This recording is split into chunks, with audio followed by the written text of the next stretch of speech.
Welcome back guys, I am Riceball and today I have something that I'm really excited to show you guys. It's something that I've been working on for 3 months now, and despite my busy academic schedule this term because it's really tiring, I was actually able to ask people to beta test this before showing you guys, which is something that I was never able to do before. And with that out of the way, let's talk about the Hachidorii V2 carbon fiber whoop frame. I need to take a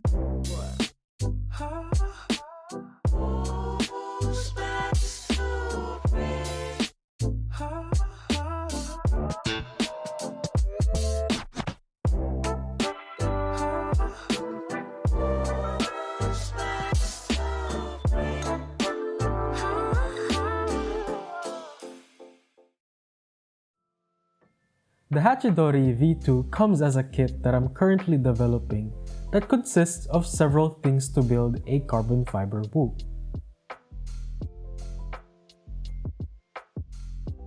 The frame consists of a 1.5mm carbon fiber main plate and ducts salvaged from old plastic frames. Oh my god! Wow! Frames such as the Mobula V4 or the Beta FPV Meteor 65 Pro frames are good candidates for this build. There is a fair amount of modification involved with these frames, but we're going to go over that in the Hachidorii V2 build video that's gonna come soon. The kit also consists of some nylon hardware and some 3D printed slot and battery straps that can hold a variety of batteries from 250 all the way to 750 1S batteries.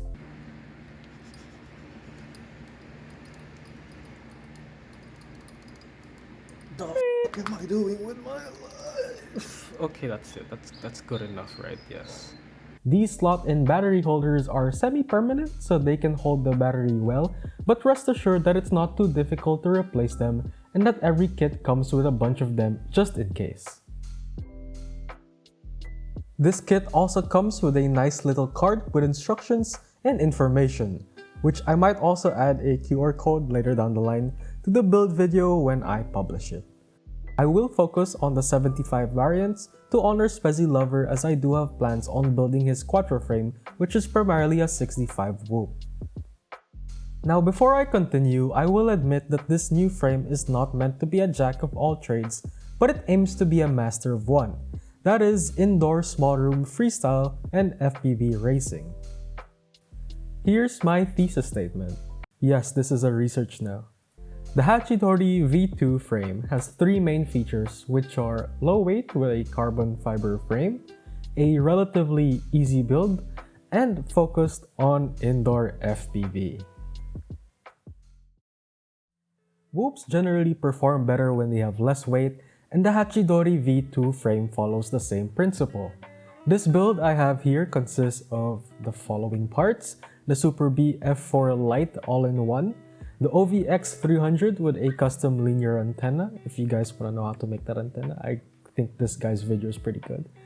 RC and Power 0802 25,000K V motors paired with Gemfan 1608 tri-blades, LDA RC 199C V2 camera, an A30 battery connector, and a mix of PEEK and metal screws.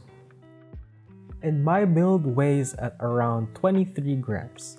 So you may be wondering, that's light, but that's not light, you know? That's just 1 gram lighter than the Mobula 7 Bind and Fly. To that I say...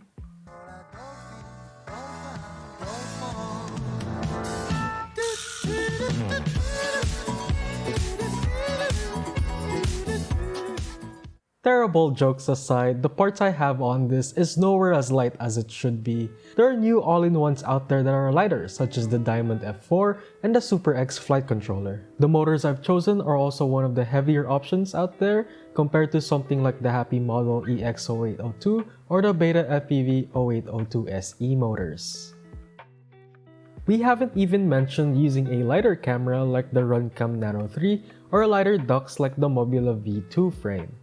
What I'm trying to say is that without being constricted to a certain set of electronics, a builder can easily reach a build below 24 grams while still being able to use a carbon fiber main plate.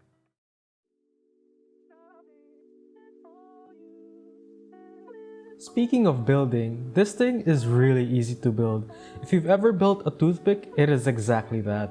You get your frame and attach your parts, solder motors to the flight controller, and add your ducts and the canopy. And there you go, you have your toothpick. What? There's a few things you can do to make the build a little cleaner, like have the USB pointing upwards or using a different canopy, but generally the build is really just the same as a regular toothpick build. I wanted to stress an easier build because with my 65, I was constantly replacing motors and parts for testing, and honestly it was such a hassle to unscrew everything just to access the motor pads. You know when you're too lazy to disassemble the whoop to replace parts, you kinda just attempt to unsolder parts through the plastic frame. Shoot! Did I burn my frame? Not again.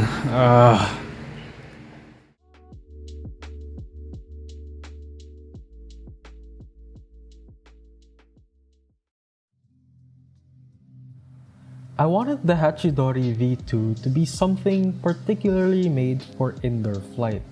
And there's two main things that set indoor and outdoor flights apart. A smaller flying area such as a room or a floor, and lots of hard surfaces to crash into.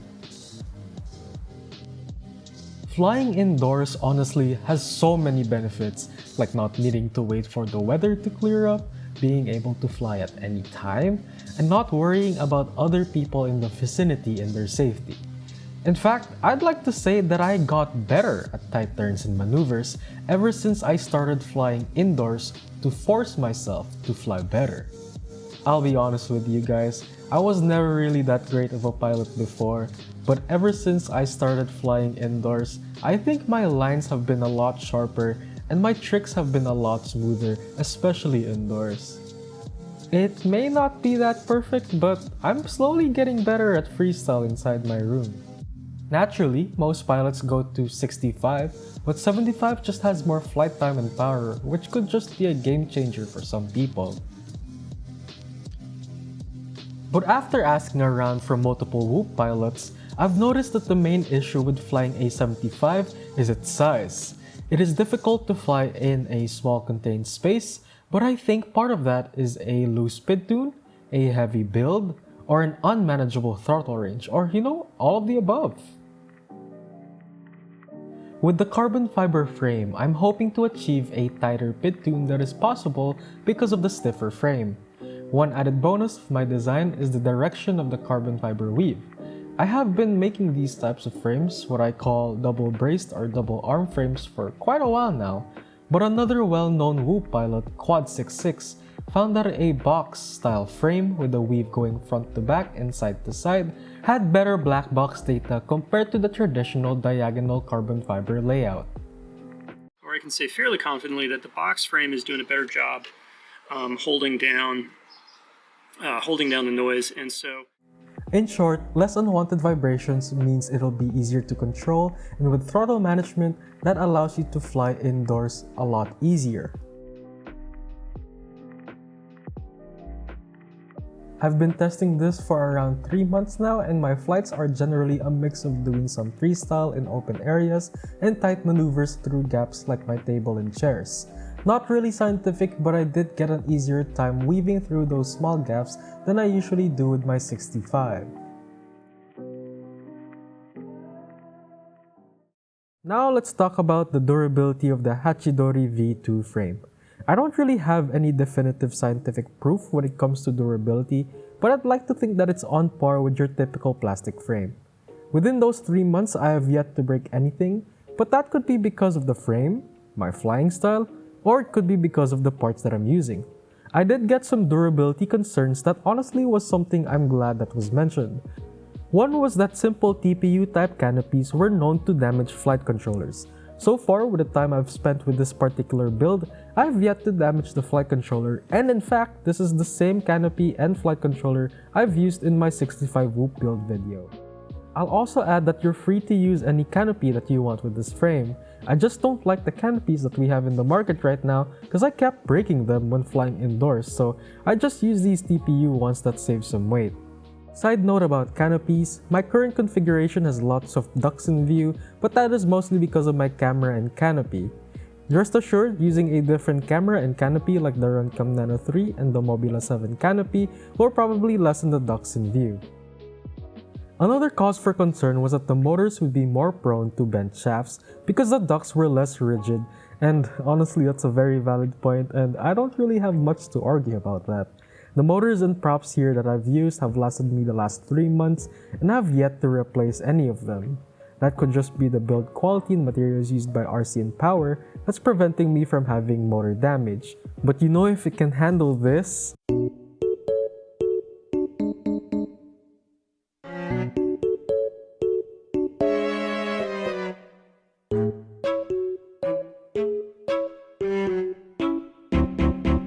then I think it's a worthy investment.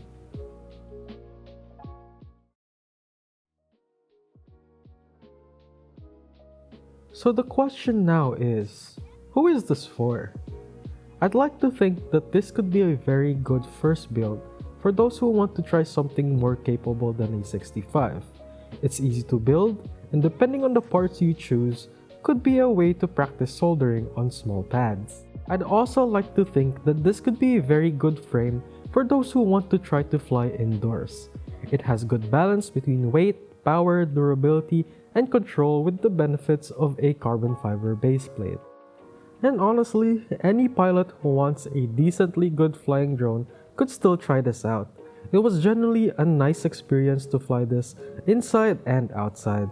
And if you guys want to try it out, I'll probably start selling this frame or binoflies locally first to test out the waters.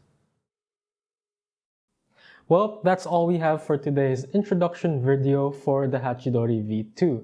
I just wanted to put this out because honestly, I'm really excited for this one, and as a student, you know, I really can't fly outside these days. My last term was one of the most taxing ones, and soon I'll be working on my thesis.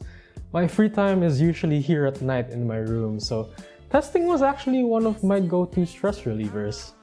You know, I find myself having lots of fun with this one, and I'm slowly getting back into freestyle, which I find was something I was scared to do before given the small space in my room. But you know, now with the control I get that comes with the Hachidorii build, I'm starting to play around with more tricks and things are starting to get more interesting. Anyways, thank you guys so much for watching this video and for supporting me through all this crazy hobby we call FPV. Like and subscribe if y'all want, and you know, I really enjoy making these videos and messing around with designing frames, and honestly it's kind of like a dream of mine to get to do these kinds of things, so in a few ways I already appreciate just from you watching this video. Thank you again for all the support, and I hope you guys look forward to the other stuff I plan to do soon, and with that, I'll see you all in the next video. Thanks for watching!